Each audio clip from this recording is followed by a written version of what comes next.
it's very RC car-like. Everything's cleaned up. Everything's where it's supposed to go. We're waiting for that motor to go in. It's probably no secret, but we're gonna put a tailgate on this thing. There's never a good like. You're not taking your time. Hell yeah!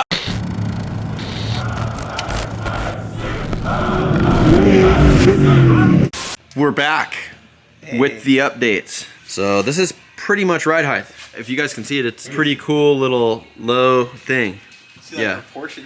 Yeah, it's very RC car-like. The cab, it's confirmed that it's narrower than a Ranger. We got the clip pretty cleaned up. The biggest issue we were having for functionality is I noticed the limit straps were really short. I took them off a while back and I'm like, why are the limit straps so short? And it's because there was a tube here that would clash on the rack at droop. So what we did is, and this was another call-in job, cut this thing out, cut the tube here, put aero tube in, which is like a streamlined tube, right above where this thing hits. So when it droops now, it's like an 1/8 inch from this, and that's without the straps on there. You know, so that's getting everything out of there. Yeah. And then we also added another gusset here. But you guys can see there's a streamlined tube here. You can get that stuff from Aircraft Spruce if you're interested in playing around with it.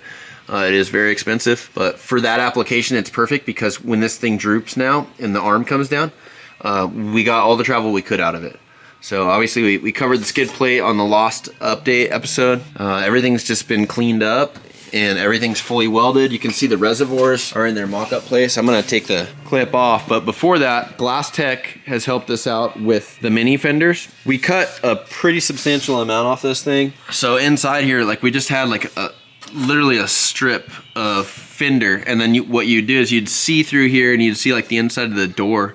So GlassTech took these and they've made this interior portion of the mini fender, and they've also added another like surface here, so it's not just like this portion, but it's also this portion, so it doesn't just blow off. But it's closed off now, so there's no like dirt or anything going through, and you don't just see raw door or wiring harness. The other thing you can see is the staggered reservoirs, which let's open this thing up. Sorry for being all over the place with this. There's a lot of updates that we just kind of haven't.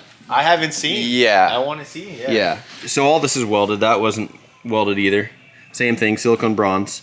But the reservoirs, the way the chassis is configured here, where it tapers in, one of the reservoirs is longer than the other, so it was a really good mounting position on both sides, where you can see they're gonna live there. Obviously, the spaghetti here is just temporary, just using the factory hoses, but what we'll do is we'll end up putting different reservoir hoses on here, or probably just shortening these and putting different fittings so they can both just hit 90 and just clock right into the shocks, and it's just nice and tidy, minimal hoses.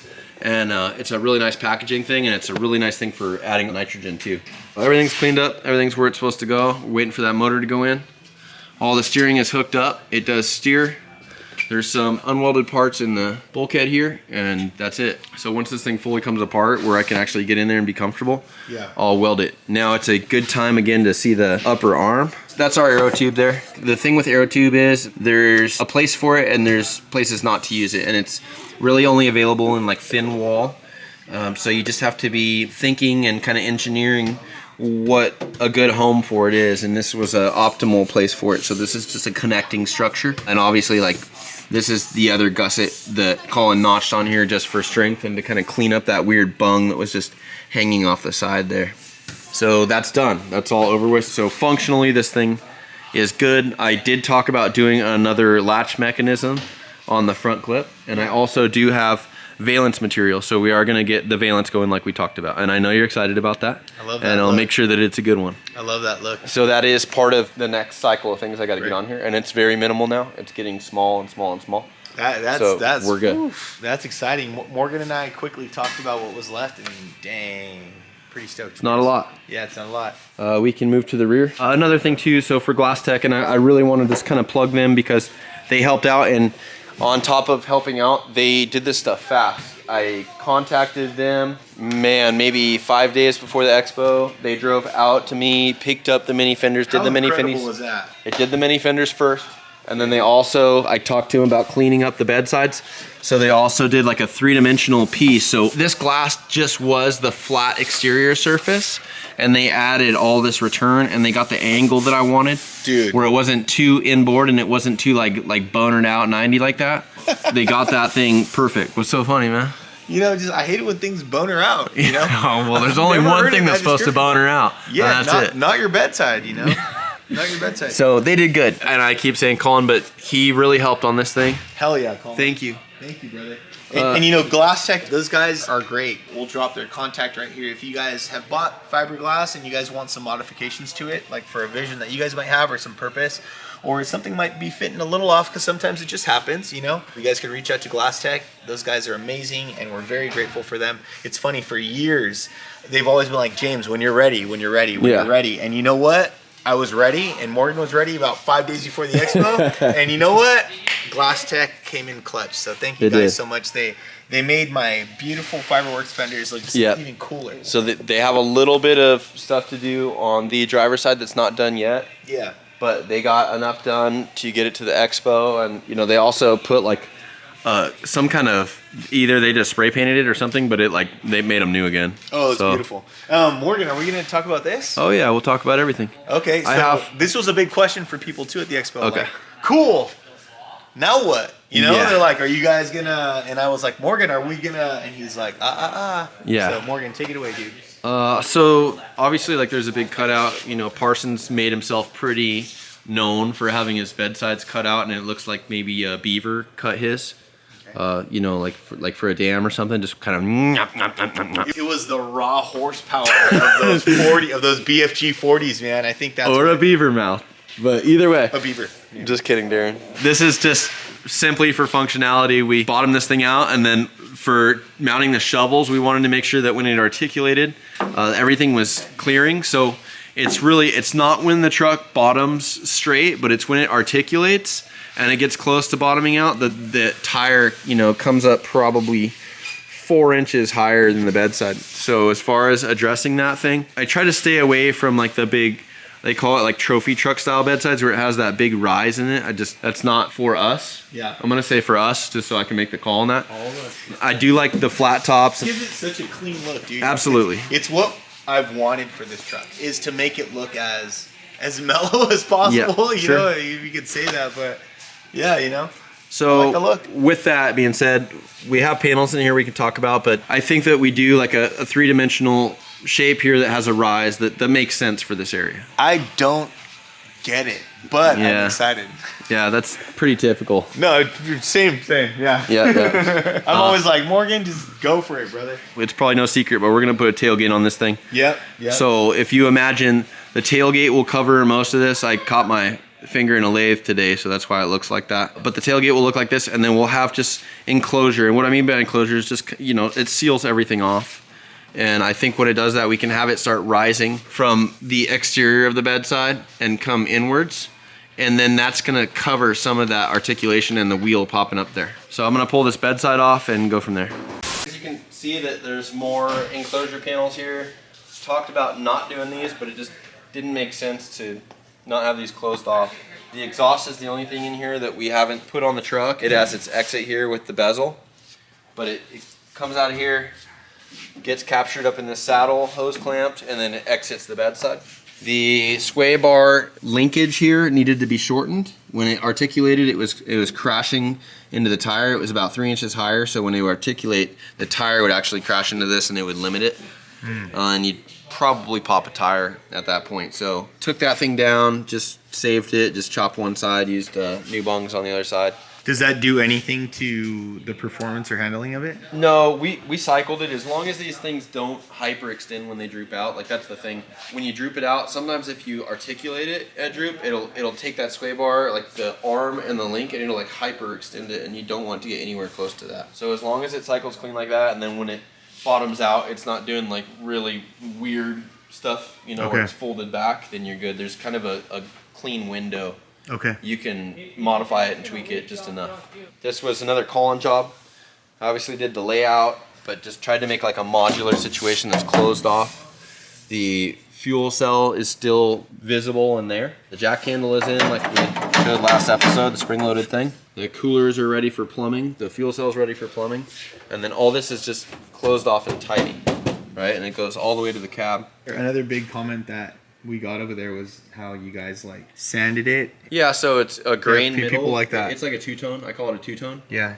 anything that's done here that's aluminum, like whether you're going to powder coat it or not, it's always like this. It leaves the shop like this just because, you know, someone can say, oh, I'm going to powder coat it, you know, blah, blah, and then it doesn't get powder coated, and that's not how I want it to be presented. Got it. So that's just the liberty I take to, anytime we're doing panels, that's kind of the signature, is to two-tone them.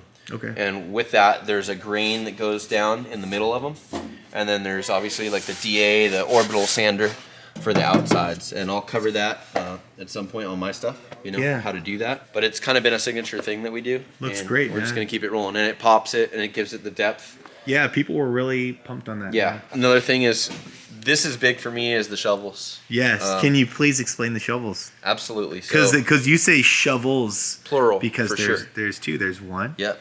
And there's another. And I'm like, Morgan, what are you trying to say, bro? You think I'm just going to get stuck all over the place? I've done it where I run the chintzy military, like, put this together and it's this big, and you know, and that is such a bust to get out of a stuck situation. Okay. And most of the time when you're stuck, you want out and you're not just there. It's either hot or it's nighttime and it sucks. There's never a good, like, you're not taking we're your stuck, time. hell yeah. Yeah, let's figure this out. So the 4-footers with handles are dialed. And on Beth, I did the same thing. I put 2 because anytime, and it's all because of learning, right? I say that all the time. I learned the hard way first. Anytime you're in a vehicle, you usually have another person. And then you get stuck, you want out as fast as possible. So you're either going to sit there and do one and then like trade off, or all your buddies are going to stand there and watch you. So the best thing to do is just to have 2 shovels. Yeah. The other thing for you is you're the Terra Crew ambassador, James. Oh my God, no. You are the ambassador. So you should have these for shaping lips. All the time. Is that so right? If you go to a place in Ocotillo or something, or like Shell Reef, and you're like, ooh, and you're like, we just need to, does anybody have a shovel? And boom, dude. I got a shovel. You're like, this lip used to be sick. Why doesn't it hit anymore? And then you can sit there with 2 shovels, and everybody's going to be down to help, and it's just going to help everybody. Dang, Morgan, that's cool. So that makes sense to me. It really did. And I was like, man, we should put a flathead on here for chafing. Yes. And then have the spade too. There it is. So that's why you said the bro science. Bro science. Bro Always, science. yeah. And then obviously, like, everything is on a lanyard. So, like, all these pins hang on lanyards to the chassis. So this is the classic go missing situation, just like the ramps on your trailer. Yes. You have little clips and then they never make it back. So everything is fail proof on this, and we're gonna build everything else that's like removable like that. Heck yeah. So you're like, even the pins for these, we'll put on lanyards. Well, those things get lost, man. They just, you know, when they come off, you're in the heat of the moment. I need oil. I need to get out of this stuck situation. Yeah. You know? So even to go back to this thing, so obviously this is all like, it's a bolt-on situation. It's got you know, like an isolator on here, like a hose isolator, so it doesn't make any movement. It's tight. It's loaded. It's like spring loaded. I love that. Right. And it's dialed, so nothing moves. Doesn't chatter. Heck yeah. And it's the same on the other side. Same thing on this side. And then we have the outriggers like this. And I thought probably do like a ammo box, you know, or something. Even a winch could go here, right? Okay. And then just have a receiver if you wanted, like you mentioned. Yeah. Having a receiver on the rear of the truck and on the front. Okay. Just somewhere low key that is not some stupid, you know, square tube looking thing. Heck yeah. I think that might be dialed. So it just, I mean, it happens, dude. Two-wheel drive, Silt, Baja, you know, it happens. You know what I mean? And you want to get out of that situation and/or help friends. I do agree. So after hanging with the homies at the winch mob, I think we're gonna have to call up our buddies at Weston and get this thing dialed in. I have a fear though that if you have a winch, you're gonna be busy. Oh, great! Yeah, because then you're gonna be the guy with the winch. Yeah, and then everyone's gonna be like, "Oh, James has a winch. Oh, you're stuck." And two we'll shovels. Get James, call James. Oh yeah, you're like a recovery vehicle. Dang it! Yeah. Yep. So we left these not only to get the shovels symmetrical per side, how they mount, but just for other provisions. There's stuff you can put here that'll work. Okay, cool. If it's ammo boxes, it's that, or if it's a winch, whatever. Yeah. We have the batteries in there, and then we also have fluid containers. God, can I just comment how amazing like these 240 stacked like this looks, man? Well, we also opted to do the X for your, you know, for the edge for your life. James is a straight edge guy, and he's always been a straight edge guy. And the X has more of a symbol for him than a lot of people. I appreciate that. And it's not just for like, bro, sick X, but that's why it means a lot to me, man. That's why it's here, and then I also did it in the panels. And I don't know if you can see it, but the panels have an X too. Dude, X-Men, and that's the whole point with that. Yeah. The fuel filler is on. We kind of revised it because it was just like a hose, Those things fade, they get nasty. Instead of having it be all hard line for the fuel fill, we left this clear. So once this thing gets full, you'll know right when it gets here before it blows out your filler. Yeah, just keep an eye on that thing filling up, and then boom, it's bubbling up. And then you pull off. Cool. The Safecraft bottles are on. Like I said, everything's just dress rehearsal. Pretty final. We need to just do the exhaust. Okay. And put all that on, and then I think we just get the engine and the trans, and we're off to the races for plumbing. And excellent. Justin's gonna wire it. So I really am looking forward to introducing you guys to Justin. He has a special brain in all the best ways, and he's so efficient and smart with his wiring. It's like my secret weapon that I haven't shown people. I'm excited, dude. We can't. Well, we're going to be going into depth with that, guys. We're going to be working with Morgan's guy, Justin, on the wiring of it. Yep. You guys are going to see how we're going to get these Baja designs and he kills it. The PCI radios and all the Holley stuff all dialed in. But aside from that, right now, as far as motor goes, we're waiting for some push rods. As you guys know, it's been really hard to get a lot of parts right now. We're also waiting on a torque converter at Colhane. Again, parts are scarce right now, and so that's been a long wait. But other than that, motor is done. Trans is done, just waiting on those couple things. James was on a sick one at the Off-Road Expo about not painting or powder coating this, and I get like the punk rock look of just getting in it and running it. Yeah.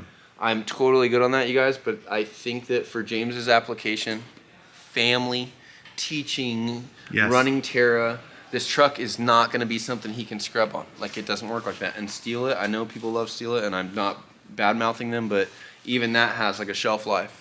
And powder coating this truck, the whole chassis, all the tube work, all the parts we can, it's the most optimal thing for James. So it's something where you can just pressure wash this thing, put it in the garage, do corner preps or whatever we need when it needs it. Yeah. But for the most part, longevity-wise, just all the parts coated and all the chassis and everything powder coated. I know I like the interior too. I like the heat marks and all the welding, but at the end of the day, it doesn't take much for this thing to just go to shit. Right. By not, having a coating on it, and the powder coat's gonna be the best thing. Just to spray it, clean it, done. Wipe it, done. Definitely. It will happen. I just want to get this thing dialed and go from there.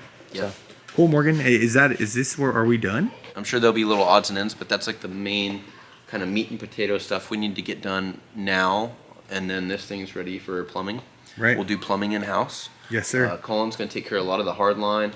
Probably do most of the plumbing, soft and hard. Excellent. And then final assembly will be where we like do safety wire and shank all the bolts and do all the nifty, neat stuff. Well, thank you guys so much for checking out the episode. Thank you for going on this journey. We've made it this far. It's been a wild one, but if you guys like this episode, or you guys want to catch up on other things that we have, feel free to check out the rest of the channel. Morgan has some great detail on his channel. You guys can check out some other things that he has going on there with other builds and different detail about the truck that we don't cover. And you just like to hear Morgan. You just put those headphones on, just, hear Morgan just like groove out. Thank you guys so much. Thank you guys. Subscribe, all that good stuff. And we love you guys, man. Thank you guys so much for supporting us and following us with this project. Later. Bye.